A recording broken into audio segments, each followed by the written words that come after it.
Praise the Lord मेरे प्रिय भाई बहनों, आप सबका एक बार फिर से स्वागत है मेरे इस चैनल में। काफ़ी समय बाद मैं दोबारा अपने इस चैनल में प्रभु के वाक्य आपसे शेयर करने वाली हूँ, तो मैं बहुत खुश हूँ। आइए हम वचन की ओर बढ़ते हैं।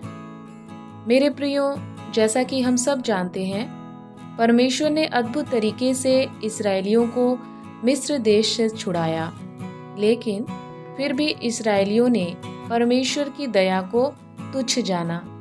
मेरे प्रियो, यहाँ पर हम एक और चीज देखते हैं कि परमेश्वर चाहते तो एक ही बार में पूरे मिस्र को खत्म करके इस्राएलियों को छुड़ा सकते थे, लेकिन हमारे परमेश्वर ने ऐसा नहीं किया।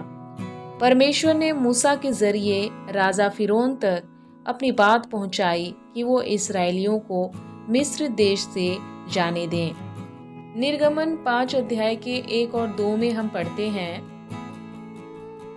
कि मूसा और हारून ने जाकर फिरौन से कहा, इस्राएल का परमेश्वर यूं कहता है कि मेरी प्रजा के लोगों को जाने दे कि वे जंगल में मेरे लिए पर्व करें।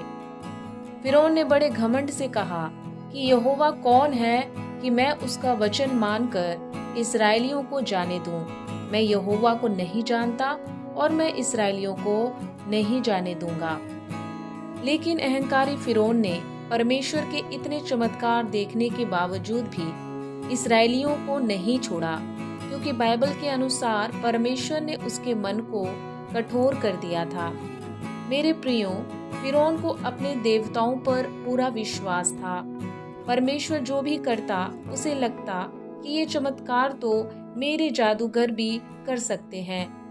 लेकिन परमेश्वर यहाँ पर फिरौन के घमंड को तोड़ना चाहते थे, जो उसे अपने देवी देवताओं पर था।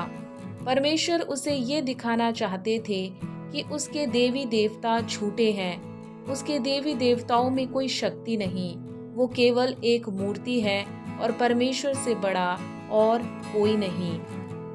फिरौन की घमंड की वजह से परमेश्वर ने मिस्र देश के ऊपर एक 10 विपत्तियां डाली, लेकिन फिरौन की अहंकार की वजह से लाल समुद्र में उसके सैनिकों के साथ उसका भी विनाश हो गया।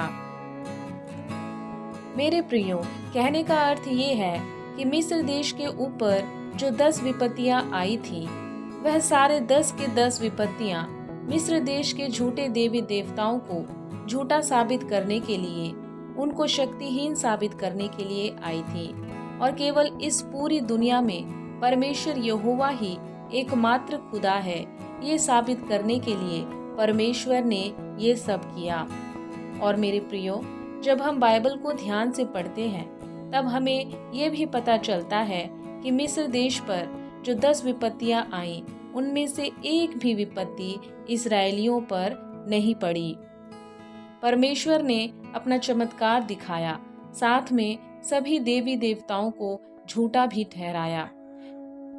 मेरे प्रियो, हमें खुश होना चाहिए कि हम सच्चे परमेश्वर की उपासना करते हैं और परमेश्वर ने हमें चुना है उनकी आराधना करने के लिए, क्योंकि यीशु मसीह भी कहते हैं कि तुमने मुझे नहीं परंतु मैंने तुम्हें चुना है। परमेश्वर ने, यीशु मसीह ने हमें इस योग्य समझा और परमेश्वर ने हमें चुना। इस बात के लिए हम परमेश्वर का दिल से धन्यवाद करें।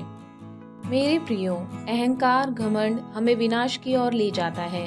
यदि हमारे अंदर अहंकार है, घमंड की आत्मा है, तो हम यीशु मसीह के बेटे बेटियां नहीं। और मेरे प्रियो, ये बात याद रखिएगा कि शैतान विश्वासियों के पीछे हाथ धोकर पड़ा होता है और वो कभी नहीं चाहेगा कि एक भी विश्वासी अनंत जीवन का वारिस बने। अगर कोई भी विश्वासी भाई या बहन के जीवन में कोई मुश्किल या दुख या तकलीफ, बीमारी आई है, तो मेरे प्रियो, ये आपके जीवन की परीक्षा हो सकती है। ये समय होता है शैतान को दिखाने का कि प्रभु यीशु मसीह से आप कितना प्रेम करते हैं और आपको उन पर कितना विश्वास है। ये समय होता है यीशु मसीह के और नजदीक जाने का, उनसे बातें करने का। जीवन के दुख कलेश ही हमें यीशु मसीह के साथ मजबूती से जोड़ती है। अगर आप एक सच्चे विश्वासी हैं, तो आप इन दुखों मुसीबतों का सामना करेंगे और शैतान को शर्मिंदा करेंगे। मेरे प्रियो, प्रभु इस वचन से आप सबको आशीष दे और आपकी हर एक इच्छा को पूरी करे। आमीन।